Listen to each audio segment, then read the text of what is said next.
We are Rogue Media Sports. A lot can happen between falling in love with a house online and owning it. Between imagining living there and breathing in your new home for the first time. Having an advocate who can help you navigate the complex world of financing, inspections, negotiating, analyzing the market, and talking through any anxieties that may pop up, that can make all the difference. That's what the expertise of a Realtor can do for you. Realtors are members of the National Association of Realtors and bound by a code of ethics, because that's who we are. You haven't heard about the McCrispy yet? Well, then, you probably haven't heard the sweet silence after the first crispy bite either. Go try it for yourself to hear the best nut sound you've ever heard. It is the Doomsday podcast, and it is following a Cowboys 31-21 victory over the Washington Redskins. This juggernaut of an offense, it took it a while, but it finally got full throttle in 5 straight scoring possessions, just like the previous week versus the Giants. And it is the Doomsday podcast. Matt Mosley here with you. And then, of course, Ed Werder checking in from Washington, D.C. He was out in Landover. He's made his way to the airport now, but he was right there. He's worked the locker room. In fact, we'll have some Jerry Jones that Ed was able to gather for us. And Ed, of course, doing his ESPN duties. I'm sure he was out at the stadium this morning very early, as only Ed can do. Ed, what's your day been like? And that place, was it as loud as it seemed on TV? It seemed like from watching it on TV, the Cowboys fans had a pretty good presence there. Yeah, I would say they had a very strong showing. We were out there by 7:30 in the morning, and for reasons I can't explain, that this could only happen at the worst stadium in football, which I think FedEx Field is. The tarp was on the field with no moisture in the forecast. I don't know if they expect rain sometime in November, and they were getting ready for that. But the tarp was on the field to make our live shot look a little extra ugly. And so then the good thing was I had a chance to be in the locker room after the game and watch the players come down the hallway. And, the thing that stands out to me is something that Jay Gruden told me before the game. When I talked to him, he said, you think, hey, we're playing the Cowboys, we have to stop Zeke. And he said, that's true to an extent, but there are other things that they can do to hurt you. They can spread you out and launch it, and they can pack you in and run it down your throat. And I thought the Cowboys demonstrated their ability to do both of those things equally well during this game. And I think in doing so, they've kind of confirmed what we expected, which is in defeating the Giants and the Redskins, scoring 30 points against each. It's a 2-team competition in the NFC East between the Cowboys and the Eagles. I think you're right, and then also and we'll mention this later, but also I wanted to say as we record this, a reminder that Drew Brees is out of that game. That was everybody was waiting to see that rematch between the Rams and New Orleans. Drew Brees out of that game in the first quarter with some sort of right wrist-type hand injury, and it doesn't look like he's going to come back in this game. So there's another really, really good team in the NFC that is now compromised and has Teddy Bridgewater running their team. So the Cowboys, you never want any kind of injury or anything like that, but the Cowboys looking more and more formidable in the NFC. Ed, so much to get to today. I'm going to ask Frito of Frito Nation Productions, our fearless producer and longtime DFW radio personality. I'm going to ask him to play the music now.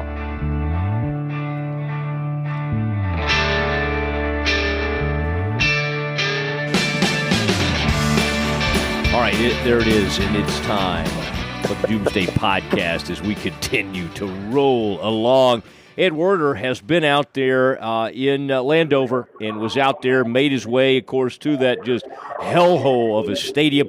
If you do hear anything in the background, it is Ed. He's made his way to the airport, and there will be some announcements. Ed, you sound fine. I'm not worried about that. But could these damn passengers quit leaving their stuff at security? Then they wouldn't have to use this PA system nearly as often. If people would just not be so forgetful of their possessions. I'm anxious for you to have several more. I think after about 5 to 6 road trips will get you back into that Admirals Club.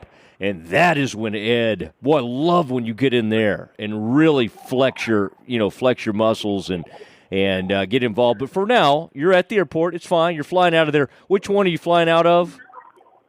Is this Reagan? We're flying out of the B terminal at Washington Reagan, the downtown airport. Okay, you're at Reagan. Okay, good. You can almost see from there some of the like the Lincoln. I mean, you can see so much stuff there. Yeah. I can see the Capitol building from here right now. Ooh, it's pretty fun. It's pretty fun when you're in D.C. Impressive. Yeah, it is very impressive, and later we'll kind of get your thoughts on what you thought of the Democratic debate the other night. No, we're probably not going to do that. It is Ed Werder coming to us live from Washington, D.C., and he's had a very eventful few days. He flew out, was a part of the big Thursday night coverage. In fact, after that ball game, as Bruce Arians running off the field, just glad to get out of there with a win. And he goes right behind a Werder live shot. That was kind of fun. And then Werder goes straight out to, I don't exactly know what your travel schedule was, but you did make the funny thing about that is I covered this just horrendous game by Cam Newton, which was surpassed only by his poor choice of clothing that night after the game. And if you've seen it, you know what I'm talking about. And I went out to the Star on Friday after I got back, and I passed Witten as he's coming in the locker room and we're being asked to leave. And he says to me, "Hey, I got to ask you a question about Carolina." I said, "What's that?" He said, "What's Dorf think of that guy?" You know what? He hasn't returned any of my recent calls since the game ended, so I couldn't exactly tell you. But I really don't think he would ever expect one of his quarterbacks to comport himself in the way that Cam Newton did after a game in which he failed to score a touchdown and lost a second consecutive home game. Yeah, although you did give him some credit for taking a lot of the blame in that game. It was he handled it much better than he did the Super Bowl loss. That's for sure. Yeah, that was a really rough outing. But ultimately, you'd like not to put yourself in that position by playing better on the field. Yeah, that's the real solution. Hey, I had Witten, and we'll get on to the Cowboys game very quickly. But I just had a thought today. I'm listening, and you're at the game, and so you're watching. You can see the Fox coverage. You can look up at your monitor as you're watching the actual game, and I know where you were at FedEx. I could tell you sent a press box tweet, so I knew exactly where you were sitting. But what you can't do, unless you've tapped into it somehow, you can't really listen to the Fox coverage. And I will say, right. Witten would have been so much better off. And you don't need to comment on this because now that I think about it, this is one of your colleagues. But Burkhardt is so good, and he is so Summerall-like. And Kevin Burkhardt, who was doing this game, he's become the number 2 play-by-play man after Buck at Fox. But he's so good, and he's got a real chatty analyst. Charles Davis just chatting constantly, and Burkhardt is really, really good. And it dawned on me, that's who Jason Witten needed. He needed someone who was very economical and all that. But again, you're ESPN, so I'm not going to put you in that weird spot. That's just my take on the situation. Since you mentioned Witten in broadcasting, Witten did accept my interview request after the game to do a little one-on-one. And before we started, I said, "I'm not sure which one of us should hold the microphone." And then I said, "Hey, I appreciate you deciding to leave ESPN and creating a spot for me again. However, I did not get all of the salary you left behind." Did he like that? Did he get a good? He got a good laugh. It was good. And it was a really good interview. He was really engaged. And how could you not be when I'm asking the questions? But in talking about Dak, I thought he was really interesting in that he said, you talk about his playmaking ability. We're attacking on offense, but within that, we're always taking what the defense gives. We're limiting the interceptions and negative plays, but he's creating at all times. Not just the big plays today, but all the little small runs he gets. They just have to deal with him as a defense, he said. And then his ability to stand in the pocket and make throws. I just think he's striking the ball at a high level, and that's not easy to do. He said his ability to let it fly and throw these guys open, he's just playing at a high level. It's great to see. Humble guy, happy for all his success. He wants more, and that's what you want in your quarterback. So these guys have really bought completely in on Dak Prescott. And, you know, he had another phenomenal game today. What does he have now? I think they've scored 9 touchdowns in 2 games. 7 of them are passing touchdowns. Last week against the Giants, he had 4 touchdown passes to 4 different receivers. Today he had 3 touchdown passes to 3 different receivers. And so I think he's demonstrating remarkable ability to get everybody involved and take full advantage of all of the personnel that has been provided him on his side of the ball. Now, one more thing I want to say, Matt, as we discuss the game, we have to keep in mind, again, it was the Redskins. Yeah. It's week 2. They have a week 12 injury report. You know, I mean, they've been without their starting quarterback since last year, Alex Smith. They lost their middle linebacker in the offseason, Reuben Foster. Their left tackle hasn't reported in a contract/dispute over who the medical staff should be. They lost their starting running back, their best defensive end, and a starting cornerback last week. Oh, and they have 7 starters over the age of 30. So this franchise is going nowhere fast.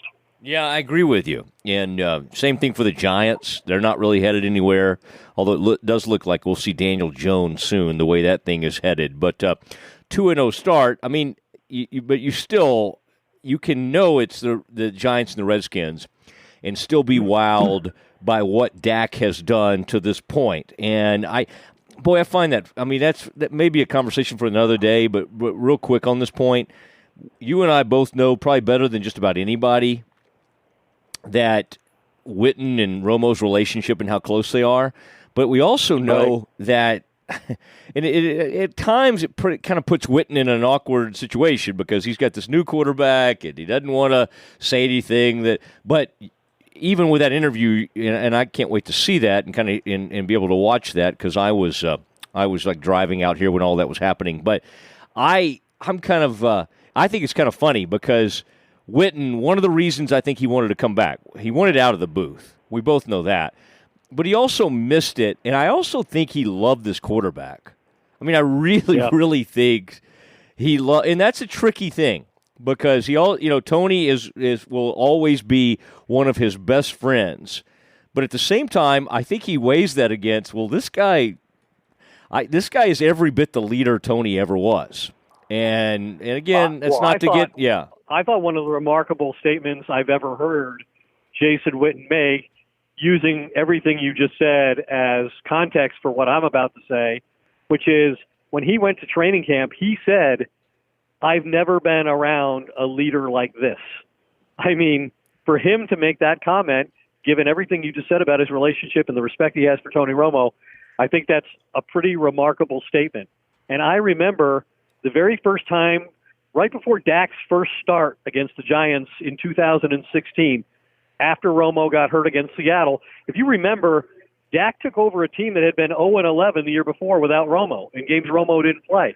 And I go up to Witten, and I said, thinking that if ever anybody's going to say, hey, we're in trouble, it's going to be Witten because of his devotion to Romo. And instead I said, hey, last year, you went 0-11 without Romo. What makes you think it's going to be any different this year? And he says, you know what, when Tony went down last year, we kind of panicked, he said. And that's not going to happen this year. And the reason it's not going to happen this year is because of Dak Prescott and the way everybody believes in him. And it's all natural. He's just being who he is. It's genuine. And we're in with him. And they were so in with him that they won 11 straight games, right? Yeah. And Romo never got another chance. And that just shows you what a galvanizing player Dak Prescott is beyond the remarkable playmaking skills we're seeing now on a more regular basis every Sunday. Yeah, and in Tony's defense, I will just say that this is me. This is not you saying this, so you don't get blamed for this. But there's a tad bit of resentment that I sense that Jason has toward Tony for having so much broadcasting success. Okay, I'll quickly move on. It is. Well, I just think I think you got to put in context, and maybe today does it better than anything else. Is do the Cowboys fans have any idea how fortunate they are that they ever found the solution at quarterback with Tony Romo as an undrafted player, one of the greatest careers ever for an undrafted quarterback or undrafted player at any position, and then to find a starting quarterback the caliber of Dak Prescott in the 4th round. I mean, the Redskins, I think the last Redskins quarterback to win a playoff game was Mark Brunell, okay? And since then, they've drafted 3 or 4 quarterbacks in the 1st round, and they still don't have a guy as good as Dak Prescott. You were right, and let's give the late great Wade Wilson a little credit for. I do think he was a huge Dak fan, and I want to also say that the Cowboys kind of liked Paxton Lynch and Connor Cook more than Dak. So hey, sometimes the deals you don't make are the best deals. That's right. That's right. Some other teams maybe did them a favor by not being able to move up and do some things that they tried to do. It is the Doomsday Podcast as we roll on. Ed Werder coming to us from Washington, D.C., where he is going to fly back now from a big-time road trip that has taken him kind of all over the country to cover all this football. He saw a bad game Thursday. I wouldn't call this a bad game. This was fun in the sense that, Redskins got on them early. I thought this was the first bit of adversity the Cowboys faced. I guess you could make the argument the Giants jumped up early too, but boy, that thing was over in a hurry. Cowboys' first 3 possessions didn't look that great, and then they just turned it on, 21-7 at halftime, and it really seemed like at that point it was over. And I just think they can come at you, the Cowboys can come at you from so many different directions. Let's start. There's some stuff I want to talk to you about the defense. There are a couple of concerns there. They're doing a lot of good things, but also a couple of things that would give you concern. But the offense, the only thing, and I'll, of course, talk to Stretch later. He'll give us grades on all this. But the only thing I would say, Connor Williams got blown up one time, and he's given up every once in a while. He'll get exposed a little bit, kind of up. And he had a couple penalties, too. Correct. He had a holding, and boy, there's a lot of holding penalties right legal now. Procedure when they were in the red zone that cost them a touchdown. They had to resort to a field goal. Yeah. But go ahead, you're right. Yeah, they have some – they're not invincible, but I think Jay Gruden really made the point, and this is not a team anymore that just has to beat with Ezekiel Elliott. They can beat you with a passing game. Yes. Yeah, I agree, and it doesn't matter which specific receiver it is. They can kind of go to anybody. And my gosh, by the way, as fun as it is to see Witten come back and great, he's getting these touchdowns. I mean that Jarwin looks like a monster when he's headed down the sideline like he was today. Well, and the other guy who's just kind of getting started is Devin Smith, right? Yes, he catches the 51-yard touchdown pass that kind of changes the Cowboys' offensive fortunes, because to that point, they've been pinned on 3 of their first 4 possessions were at the 10 or worse, their own 10 or worse. And, of course, you mentioned the adversity they had, the frustration. Dak gets picked off after he avoids a sack, makes a poor throw, gets picked off for the first time this year. They're dealing with a turnover and a short field. They give up a touchdown off that. And so there's some adversity. But as, I think Jerry Jones said in the locker room afterward, one of the great things about the youth of this team and Dak in particular is his ability to play through failure and frustration and work his way out of it, confident each time that he gets the ball that will eventually happen. And I just think we're seeing a young quarterback who's just beginning to show the league what he's capable of. And I guess this is a great example of the diversity he offers. That 51-yard touchdown pass to Devin Smith, Dak's got 9 passing touchdowns of more than 50 yards. Only Tom Brady and Phillip Rivers have more since Prescott entered the league in 2016. And then that run he had, the great zone read run on the 3rd and 1, 42 yards. That's the second longest run ever by a Cowboys quarterback, being just 6 yards shorter than the record held by Danny White set in 1980. So these are the kind of rare things that you are seeing Dak Prescott do in just his 4th NFL season. Yeah, it's remarkable. It was funny to watch. My family was in there with me, and my 12-year-old daughter, she's a big sports fan, and Meredith was in there, and they were getting a real kick out of it. They didn't think Dak looked real fast. And then I thought it was funny after the game, some of his comments indicated that I think Zeke said, well, he could have scored. He could have scored on that play. Yeah, and if Michael Gallup would have made his block, he would have scored. Although I kept seeing, did you see all that space out to the right? It was really funny. Dak kind of waited for Gallup. Ran at the defender. Yes, he kind of went right at him. It was kind of funny to watch, but you're right. That is a threat. I mean, the guy's he's not Lamar Jackson. He doesn't have that kind of speed, but he's like. But he's a better thrower. Yes, he is, and he's peak. he's like he's not as big as Cam, but when Cam was really good in like 2015, that version like of Cam, when he was the league MVP and his team went to the Super Bowl. Yes. He's got a little more of that because Cam just was Cam was just a monster and could get out there and impose his will.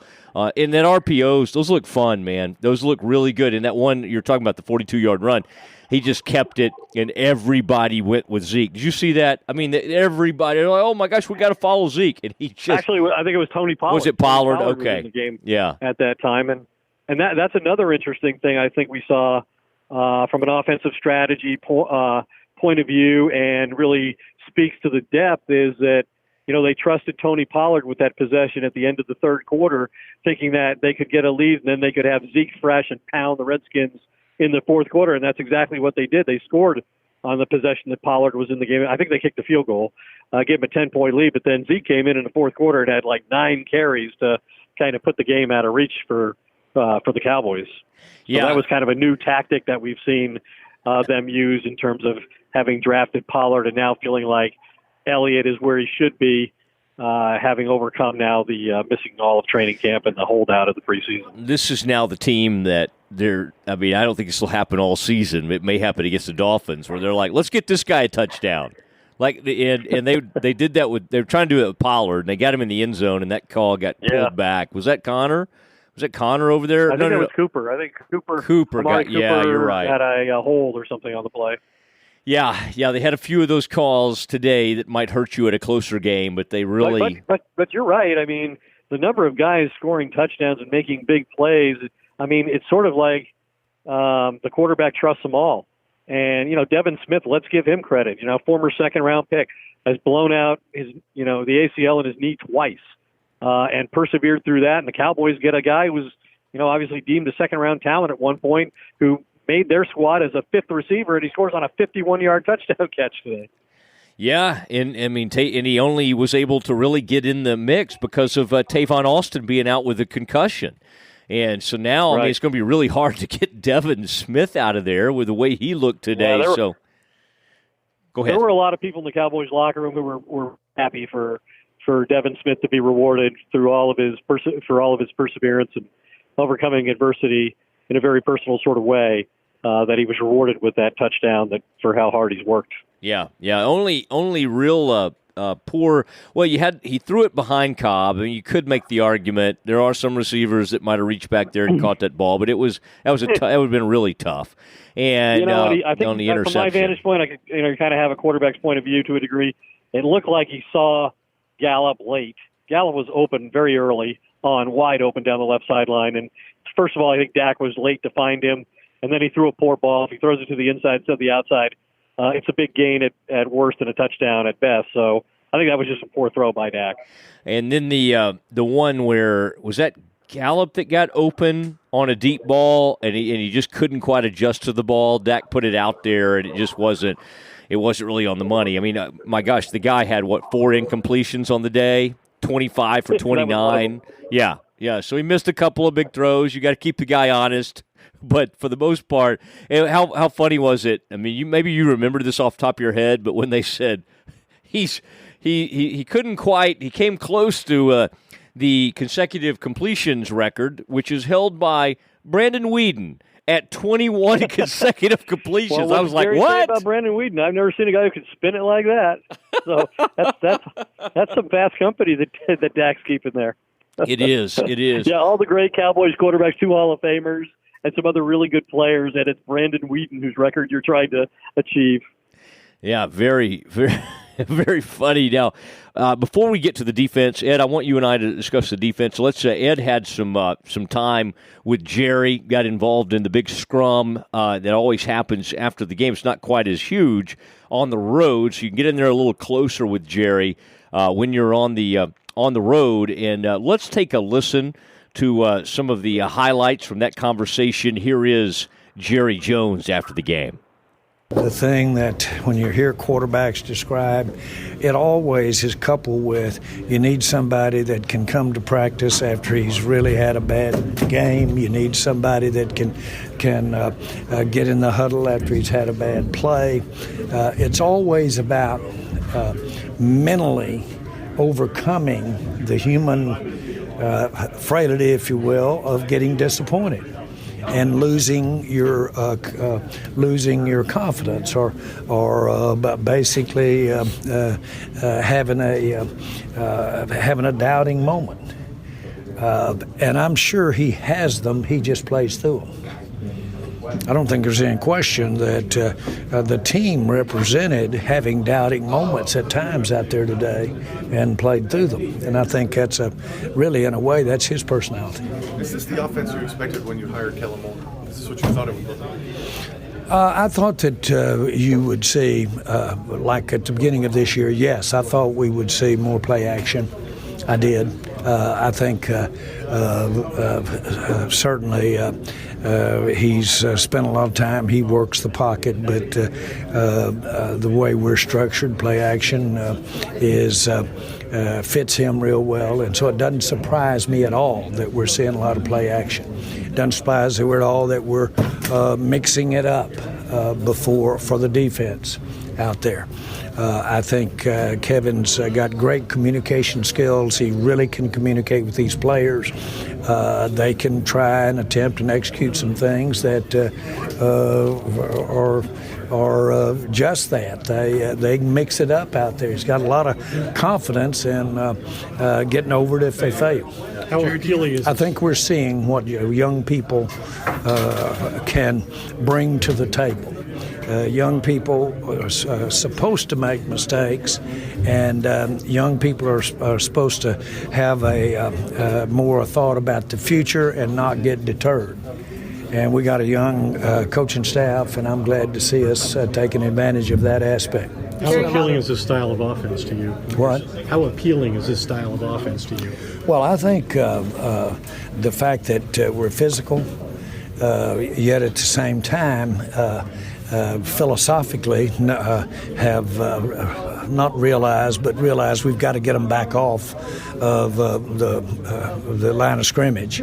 That's very appealing, but not quite as appealing as our ability to get them back off the line of scrimmage. Now that's exciting, easier said than done, but I'm really pleased. I said earlier, I was glad to see that 15 make that his one of his real skills is he can really catch and adjust on a deep ball. That's been his MO since he came out of Ohio State. That's how he played, how he made plays at Ohio State. You saw a classic out there today. That it really adds to dimension for Dak and our offense. Are you showcasing Taco for trade? Huh? Are y'all preserving Taco for trade? We're not getting into that at all in any way. I know there's discussion, but we don't get into that. We get, of course, I'm really excited about getting Robert Quinn back. That's a big thing for us, and he really has gotten that behind him. It's unfortunate for him because he's a heck of a young man, and that probably was a little ironic that happened to him. He's got such high character quality. Robert Quinn does high character quality. And so I'm glad that he's going to be back out here. We need him. Jerry, is there any update on the Dak contract? What? Is there any update? No.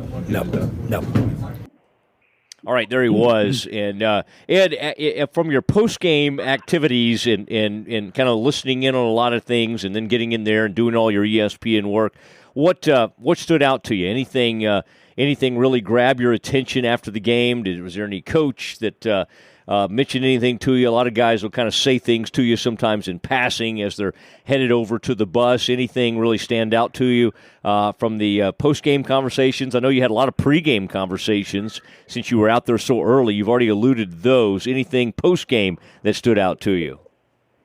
I would just say that, just talking to some of the coaches, the offensive coaches about, they really feel like we talked to John Kitna right at training camp, and he was really good about some of the things that he and Dak have been working on. And some of the things he mentioned were, completion is not good enough. It's all about being accurate and putting the ball exactly where it needs to be and creating opportunities for your receivers to run after the catch. And I think we continue to see evolution in that. But one of the things that somebody pointed out to me was that the touchdown pass to Devin Smith was a great play-action fake. And play-action passing is something that the Cowboys really should be excellent at, given that they have the best running back arguably in the league since Zeke's won 2 rushing titles in 3 years. But it's something that the coaches until now really didn't like Dak to turn his back to the defense and fake the handoff and then try to relocate everybody when he looks up. They liked him to take his drop or be in the shotgun so that he could continue, fix his gaze on the field and the defense and not lose track of people, whereas the play-action pass causes him to take his eyes off the defense. Well, now he's capable in his 4th year of doing that, and that's a huge thing. I mean, I think last week against Giants, he had his best play-action passing day ever, completed like 13 of 15 play-action passing plays, and then, of course, the big one today. So I think that's something to look forward to going forward, but there's just a real strong sense from the coaching staff that they've got the right people coaching their quarterback, and their quarterback is being used in all the right ways. John Kitna told me, look, this guy's always been good, but Kellen Moore has unleashed him on the league. That is really interesting because we had that comment. You and I both thought that Kitna had been such a large presence. He's he's got a really good aura about him, and that it was kind of funny when you saw Kellen next to Kitna. Sometimes Kitna almost had more of an authoritative type presence, and yet here he is deferring to Kellen. And I'll be honest, there were some people on this coaching staff, won't name any names, but that when they made Kellen the OC, were just kind of like in the dark about it, like, oh, okay, all right, didn't really know this was going to happen, but okay. And he certainly seems to be getting the job done. Some of the numbers, Ed, I was looking at, 51 of 62 passing now in these 2 games, 674 yards, 7 TDs, 1 interception, 142.8 passer rating. So, Ed, we got to watch that. The passer rating came down this week, so he's going to have to stay on top of that. 9 rushes for 81 yards.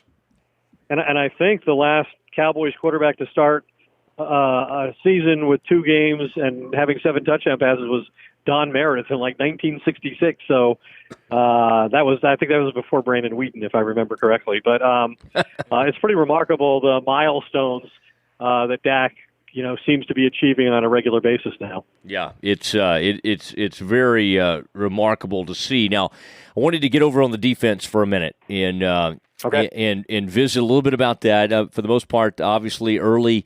There were some issues. They let them go right down there and score after the turnover. But for the most part, they hung in there. It did fine. I thought Van Der Esch made some really good plays. Lawrence was whistled for that's a rough one when you go low, but they're going to call that. Yeah. They're going to call this in this game. Roughing the passer. They did get a roughing the passer on him. He applied some pressure. You had the injury update. Looks like Antoine Woods is going to be okay. MCL, so he won't be out too long. It could have been worse. They were a little worried about that. Walking to the locker room after the game, and he didn't seem to be, walking with a terrible limp, and he's still in his uniform in the second half. So I'm guessing they don't think it's a real significant injury. Yeah, and I thought for everybody did a pretty good job. I mean, it would be nice at some point with Byron Jones got his hands on a couple of balls in this, and he had some really good coverage, especially early in the game. And it'd be nice if they caught one of those. I mean, they've had some opportunities. This is not a big. Turnovers continue to elude them. Yep. Yeah, it's not a big interception team, and at some point they are going to need some takeaways. Imagine how many points they could score if they didn't have to drive 97 yards, 83 yards, yes, 75 yards for their first 3 touchdowns. Exactly. Imagine if they got a cheap one now and then. Yeah, and that just has not been the calling card. I mean, Heath continues to be just a big hitter. I think he does make some plays in the box. He was banged up in this game a little bit. I don't know if you heard, Ed, what was going on with him. I think he pretty much just left to get an IV. Oh, okay. It was pretty warm out, so I think that's all it was. He may have missed a few plays on defense for that. But the thing that impressed me about the defense, and I think you're right. I don't think they've created as much pressure as we expected, and maybe the return next week of Robert Quinn will have that effect and give them a more legitimate pass rusher on, at least on third downs, to go with Tank. They haven't had that since Randy Gregory's been gone with his suspension, but getting Quinn back could have an impact in that regard. I think the lack of turnovers or even really getting close, they're not even getting the ball on the ground, kind of things, has got to be frustrating Rod Marinelli and Chris Richard. But I do think the one thing that did exceptionally well today was defend Chris Thompson out of the backfield, because he's a big play waiting to happen. He's as good a third down back as there is in football. And I know that, the Redskins really wanted to just run Adrian Peterson, which is ironic because last week, obviously, Jay Gruden had to tell him that for the first time in his career, he's going to be inactive and wouldn't dress for a game. But then they lost Geis, their second-round running back, in the game, and so now Peterson this week becomes a starting running back. And Jay Gruden said, hey, when I called him in the office and told him, hey, be ready on Sunday, you might be inactive, I thought he was going to kill me. He said, but he handled it like a pro, and then everybody else on our team handled it, well, not like a pro.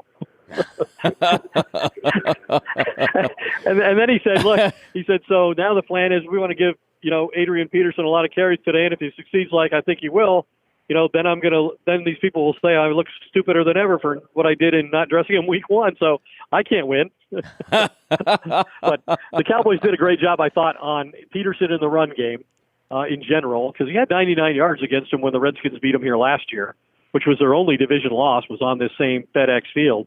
And I think the most impressive thing was that they handled Thompson out of the backfield. Yeah, he is a good third down back and can be pretty elusive out there. You're right, they kind of bottled him up a little bit. I thought it was interesting. This team is not satisfied on defense. I was looking at some of the quotes. Malik Collins, who did make one really nice play in the backfield for about a 4-yard loss early in the game to kind of set the tone. He was asked about only having the defense only having one sack. He said, terrible. That ain't our standards. And then DeMarcus Lawrence on the Cowboys pass rush today, it wasn't good enough. One sack is not our standard. We got to be in the quarterback's face every time he drops back. So, I think that's a good attitude to have. It almost sounds like Alabama or somebody, or actually Jalen Hurts at Oklahoma now. Even after these huge days, some of these college players are saying, we didn't do it. We didn't live up to it. And the defense does not seem satisfied with what they're doing. They got a little soft late, but really the game was already out of reach. And this was I think you got to be pretty pleased with what you've seen there. My one thing would be, and I know one of those plays got called back, so it didn't mean anything, but he actually made some nice plays today. But Anthony Brown can miss some tackles. And we've already seen, Heath take some bad angles. I would just say some tackling issues from the defense at times. You'd hate to see that. That may hurt them at some point, but for the most part, I think everybody stepped up and played pretty well. Yeah, it's hard to find fault with much of what they did, and I think the interesting thing now as we look forward, my last vision as they were coming off the field and up the tunnel was Dak was walking toward the locker room with Jalen Smith, who was, congratulating the quarterback on the win and his performance. And Dak twice says to him, on to the next one, which I thought kind of illustrated the kind of singular focus Dak has. And then I thought, oh, wait a minute, the next one's Miami. Miami's given up 59 points week one, 43 points today. That's 102 points in 2 weeks, an average of 51 points. No wonder Dak can't wait to get on to Miami. That's the truth. It is on to Miami, and this team is a very sad sack, and you've had to contribute to some of these reports this weekend that they are they going to trade all the Minka? Like, are the Cowboys interested in some of their players? And obviously, you don't want to give up first-round picks for some of these guys that they're trying to move. But what a weird situation that Miami is in. We've seen this in the NFL. I did think it was funny. Did you see the former Baylor receiver who's a great player for them, Xavier Howard? Did you see? Something about he's the corner, right? Yeah, he's the corner, and he said something about we just have to. I don't want to go anywhere. And a part of it, Xavier got a real nice big contract extension, so he's not dying to get out of there. But he said we've got to trust the process, which was the old Sixers thing when they were tanking on purpose. Trust the process. And well, the great thing for these guys is I don't know that they have to do it on purpose. They just show up and play as hard as they can and just get rolled every week anyway. That's right. So the Cowboys have to try to stay focused and make sure they put this team away. And we should acknowledge a couple things. One is the possibility of a Minka Fitzpatrick trade, which the Dolphins, amazingly, it was like it's counterintuitive to me that when you're a bad team and you have good players, you want to get rid of the good players so you can draft guys who might be good players. Yeah. Like, I think the whole point is collecting good players and keeping them and making them use them in productive ways. And so why they want to get rid of the 11th pick in the draft, who is such a versatile player and is coveted by a lot of teams, is sort of idiotic to me. But okay, they can do what they want, and the Cowboys are interested to a degree. I can't imagine the Cowboys are going to give up a first-round pick. And from everything I've heard to this point, there is a lot of interest in the player, and the Dolphins, according to Chris Mortensen, are holding very firm on their demand for a first-round pick. And I think today's game might have been, kind of a farewell to Taco Charlton, and if so, they sent him off very nicely. But I saw him go in the locker room with his Cowboys gear on, and I wonder to myself, is that the last time he's going to wear Cowboys gear? I think there's a very real possibility of that, given that he's been inactive both of the first two games when they needed a defensive end. And now they have one coming back that's clearly ahead of him on the depth chart. And so I think this week I would not be surprised to see Taco Charlton either released or traded. And by the way, is he obviously we saw some good things from him in the preseason. Is this just one of those deals, Ed, from the people you've talked to, that they just say, well, we whiffed on this one, like he's not what we had hoped he would become, like he's just not the pass rusher? Is it the attitude? Yeah. What is the biggest thing that's holding him back?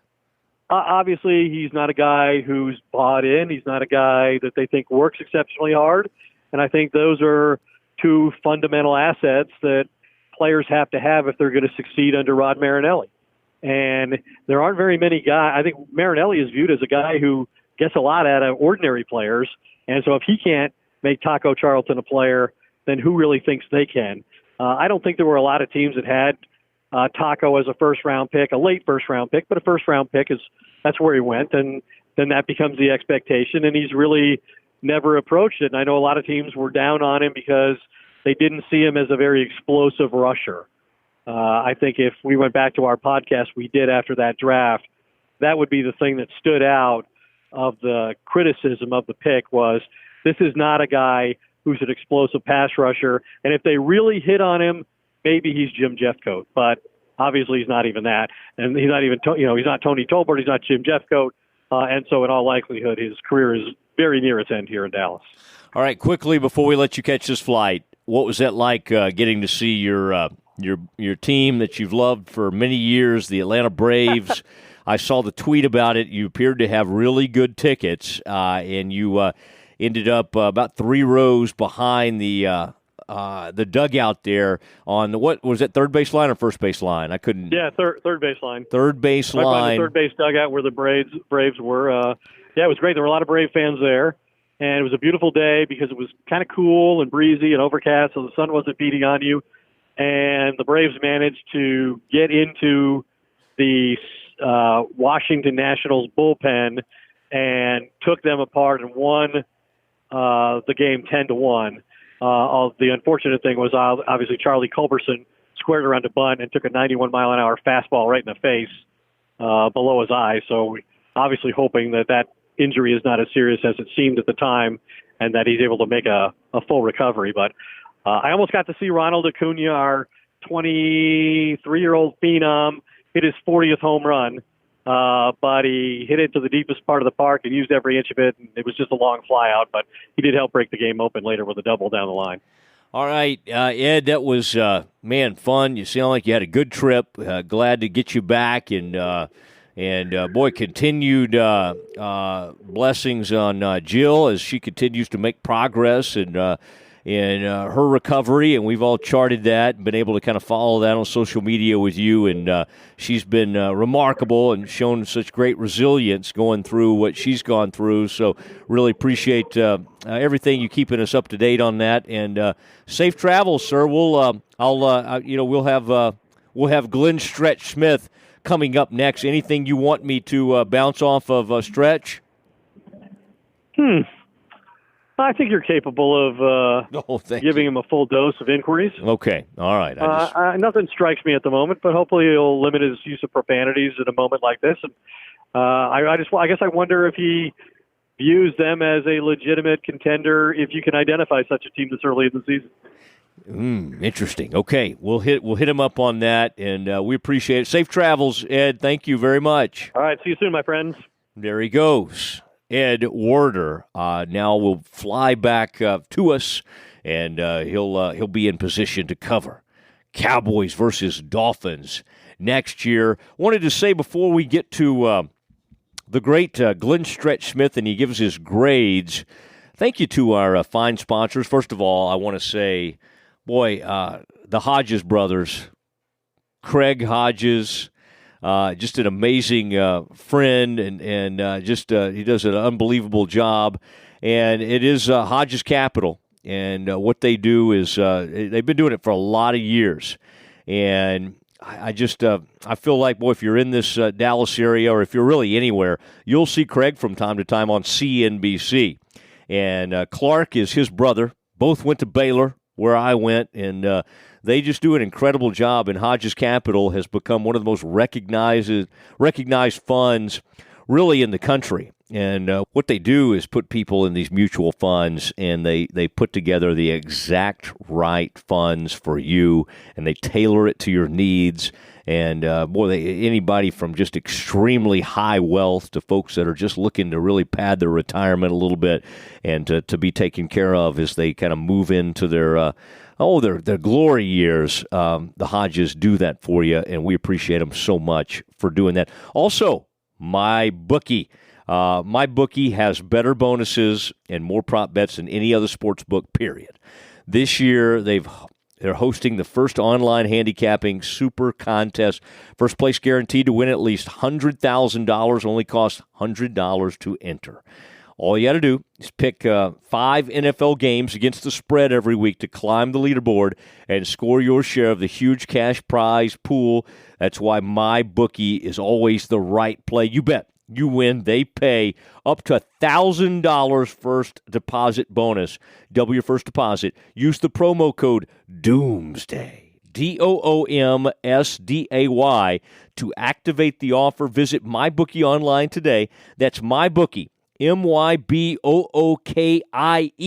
And don't forget to use the promo code Doomsday when creating your account to claim the bonus. Bet, win, get paid with MyBookie. All right, Doomsday Podcast. Thanks to all our sponsors. Man, so fun to have all these sponsors lining up to partner with the Doomsday Podcast. And Ed Werder catching a flight out of D.C., so just me. You're not going to face the wrath of Ed Werder, but Glenn Stretch Smith, you know him, you love him, former Cowboys coach and scout, giving his grades out. And Stretch, let's start with the quarterback. I mean, our old buddy Galloway used to say it's all about the quarterback. Well, 25 for 29, 18 consecutive completions. This guy's playing at an extremely high level. He finally made a mistake, did throw the ball behind Cobb, and got picked off earlier today. But, man, after that, he kind of was able to bounce back and get it rolling.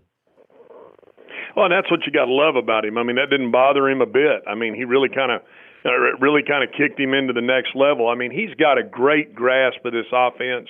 He understands. You're starting to see how he's seeing coverages. He's understanding where guys are supposed to be. And, I mean, I think the guy, he is – everything that he's doing right now is about timing, whether it's his contract getting renegotiated or how he, takes his football team right down the field and scores. Everything he's doing is right. Now, the one thing I will say is that you can tell that Kittner's done a lot of work with him and as far as his footwork, his placement with his feet, his deep ball, I think is really good right now. So, I mean, every single box that you check, I mean, it's good. And right now everything that he's doing is at the right level. You know what? I'd say, hey, just let's hold off and sign him after the season. Just let the momentum keep rolling right now, because there's no question. I mean, you can't give that kid anything but an A in the grasp that he's got of the offense, the understanding he's got of the offense, where he's putting the football, how he's working his feet. I mean, it's straight across the board. You got to give the guy an A. Yeah, it certainly appears that way. What was his throwing wise? Is there any one throw? I mean, the RPO where he kept the ball, ran for 42 yards. Kind of funny at the end of it. He got a little tired or something, and he was just kind of sitting there trying to let Gallup block for him. But I mean, obviously, he can hurt you with his legs to a certain extent, but he can also throw people open right now, which is something we hadn't seen a lot in the past. The throw to Smith had already beaten his man. I mean, how you watch some of these matchups now? You'll look at the film and have a little bit better idea. But Josh Norman on the TV broadcast, they said, well, he was expecting safety help over the top. Now that may have been the case, but he still got beat. I mean, he still at some point you realize, okay, it's just me. I don't have any help. I got to cover this guy, and they just ran right past him. What did you make of that play, the deep ball to Devin Smith?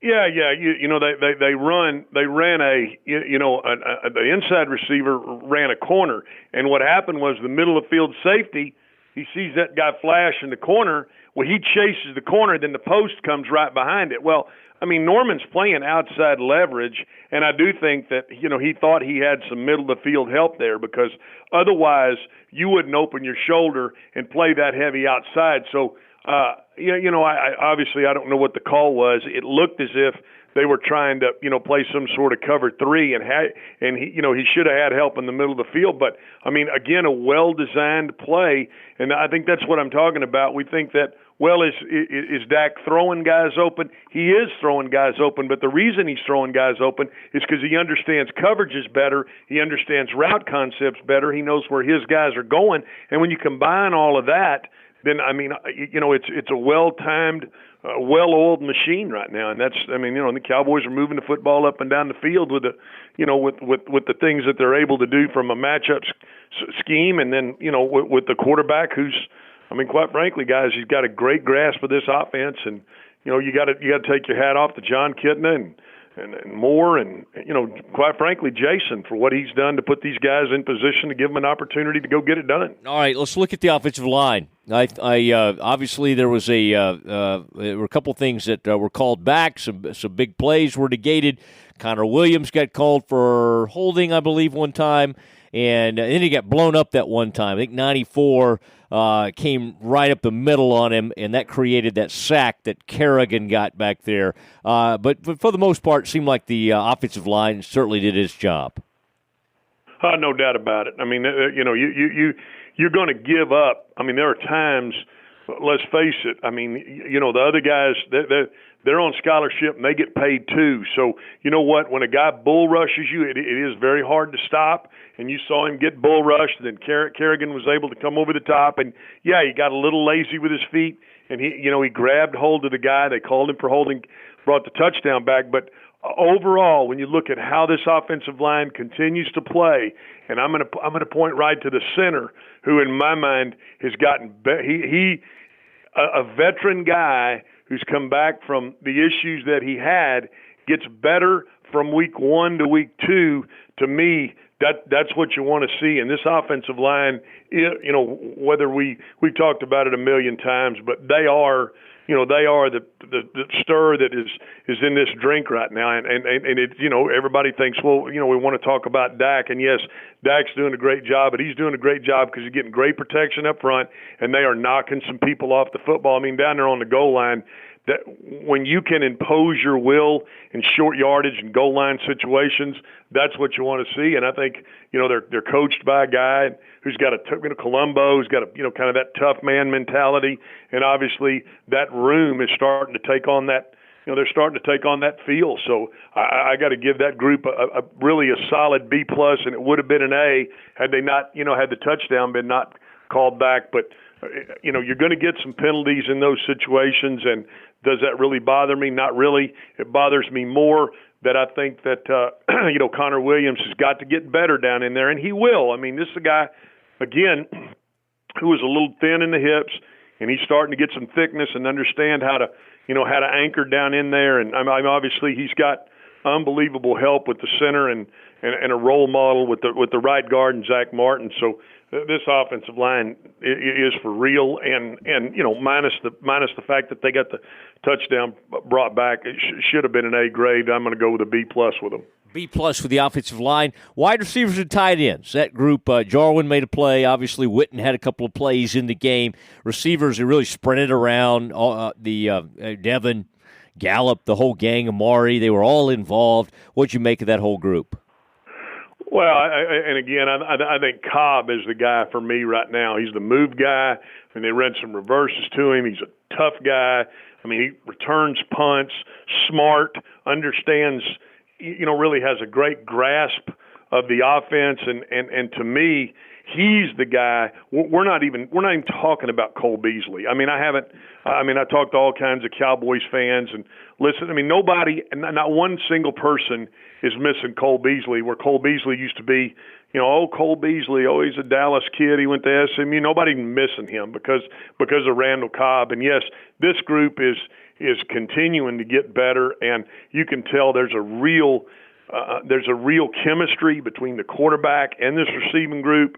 Obviously, Jason Witten can still do some things. I mean, he was able to move. They run that little tight end counter look with him, and it was able to open some nice holes for Zeke. But I see this group continuing to get better. Everything that they do, in my mind, is plus, and I mean, all I can do is give those guys an A. And I think, I'm as hard as anybody when you're looking at it to try to really kind of knock guys down and, give guys mental errors and be honest about how you put and what you put out there. But right now, this group playing really well. They are flying around, and I love the ability to get deep and to take those deep shots, because you got to be able to hit those home runs. And right now, in 2 weeks in the season, the Cowboys are hitting home runs. They're making plays underneath. They got guys moving in motion. They're able to run some reverses. You're really not able to dial in on anything if you're a defensive coordinator with what the Cowboys are doing, because of the depth and the things they can do at receiver.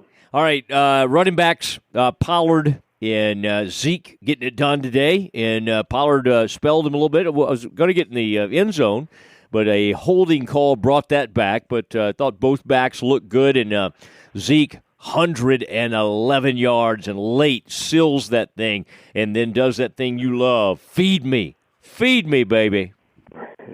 Yeah, he wants football, and you know what? You can tell he's a little concerned me a little bit. He wasn't in there on that first 3rd and 1 situation when they threw the ball and had the interception. But you know what? He's going to play himself into that shape. You can tell that that's happening. And Pollard's a good player, and they've upgraded themselves from Rod Smith, who was there last year. So upgrade, and can't give that group anything or be either one of those guys anything but an A. All right, let's flip over to the defensive side of the ball, and let's start with the one area of the team that you've been a little critical of. While everybody else is throwing the parade for this team, and we're kind of ready to get our tickets and get out there to Miami for the Super Bowl, you've been a little critical of that secondary. They had some good plays today, but they also had their moments. Saw a couple of Anthony Brown will miss a tackle on you from time to time. He'll also blow up a play, which is good from sometimes. What'd you make of that secondary today? Well, yeah, that's right. He'll make a play, and then, like you said, he missed the open field tackle that didn't take a great angle. Xavier Woods, he's tough. Read and recognize. Jeff Heath, if he wasn't just a half a step slow, you can see he does some really good things. I like how he gets guys lined up. I think the concerning thing for me, again, is we had the dropped interception, and then, Byron Jones, he's got great feet. He can run. He covers well. But I've never seen anything like a guy that cannot get his hand on a football. to hell with catching it. Would you please touch the damn thing? And I mean, they run the inside dig, the deep dig, and I mean, he puts his back foot in the ground, and he breaks on the ball, and he's right there. He undercuts it, will not touch the football. It's the damnedest thing I've ever seen, and because of that, I mean, that concerns me. You got to have, in these tight road games and these games that you're going to see when it gets later in the season, you got to be able to make those plays in the secondary. You got to be able to get your hands on some footballs and make some interceptions, and that is concerning to me because, quite frankly, I don't see enough of that happening. And we talked about it last year, and I'm back on it this year. I mean, these guys do not play the football worth the tinker's butt, and it's bothersome. And I said, but Werder's not even on this thing, and I'm not wanting to swear, so you know what? Make sure he knows that. But I at best, I got to give this group, a B because they did make some plays. But damn, there were some plays to be made where you could have knocked the Redskins out early in this game, and they didn't do it. And because of that, you know what? I got to give them a B. All right, and the good news, by the way, I hope you saw the news. Rod is now letting Chris Richard take all questions each week, so let's get excited about that. It says he's going to get him some more opportunities out there. So good for Rod for stepping aside and letting Richard get some interviews. I mean, that's really what's going to get Richard a head coaching job is some one-on-ones with Todd Archer. It is the Doomsday podcast. I'm talking to Glenn Stretch Smith now, and linebackers. I didn't see a ton. I thought Van Der Esch made a couple of plays, got back there, made some good hits. 54, he covers you. He will cover you out in the open field. It's nice to have a linebacker that can run. Anything stand out about the linebacking core? Not really. They just kind of did their job. I mean, they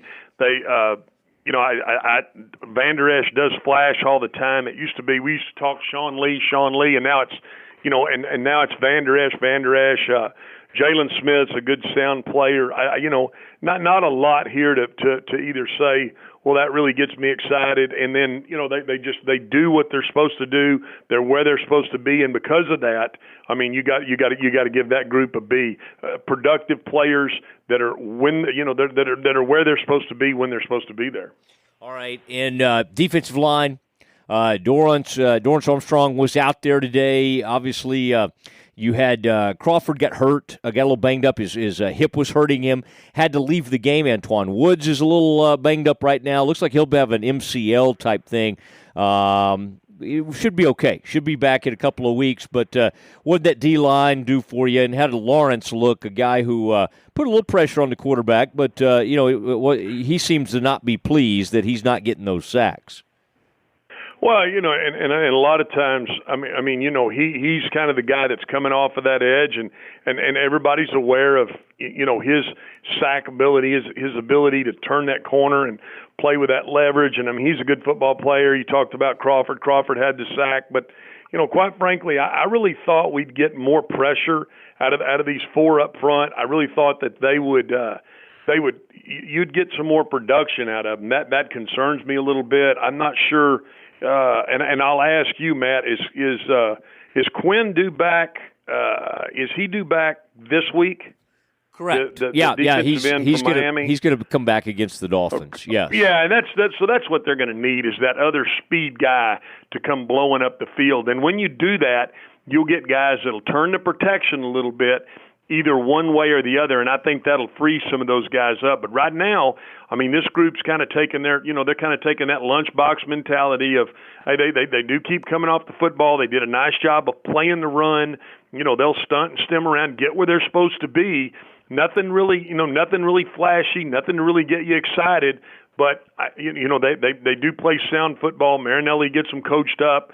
And, I think they do a real nice job of playing the run. But concerns me a little bit that they're not getting more pressure on the quarterback because that's what's going to have to happen. You've got to get some sacks and you've got to get some hands on the football in the secondary. But across the board for me, I'm giving the defense a B, the line a B, linebackers a B, secondary a B, but they've got to start making some plays on the football.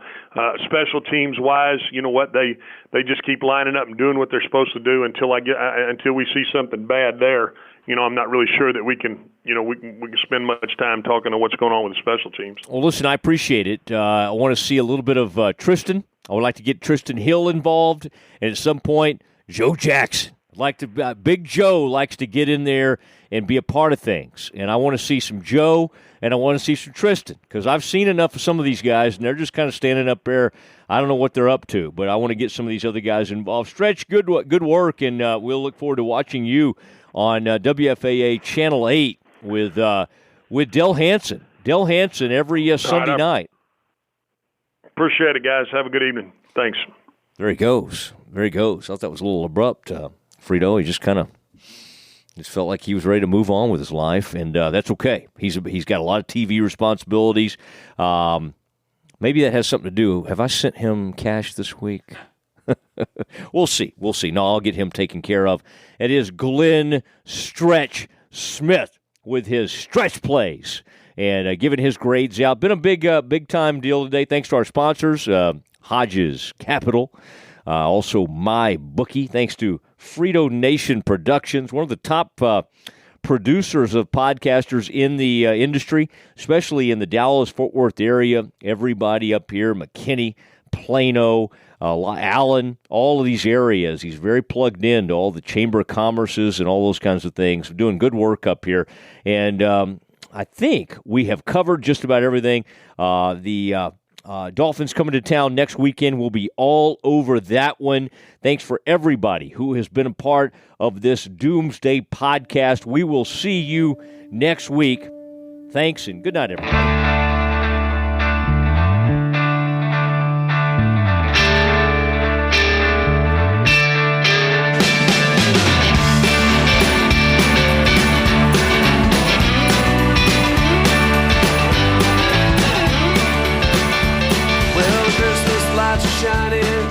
Stockings have been hung. You're praying for your daughter, lighting candles for your son. They're living in the city now. You don't see them anymore. This year will not be like the ones before. Is this house a good price compared to others in the area? Are prices going up or down? If I don't make an offer right this very moment, will I miss my chance? These are just some of the questions a home buyer might ask. And these are the sorts of questions an agent who is a realtor can help answer. Because realtors have the expertise, data, and access to specialty training to help you navigate the process of buying a home. They provide support, guidance, and have your back every step of the way. That's what realtors do, because that's who we are. Realtors are members of the National Association of Realtors. You haven't heard about the McCrispy yet? Well, then, you probably haven't heard the sweet silence after the first crispy bite either. Go try it for yourself to hear the best not sound you've ever heard.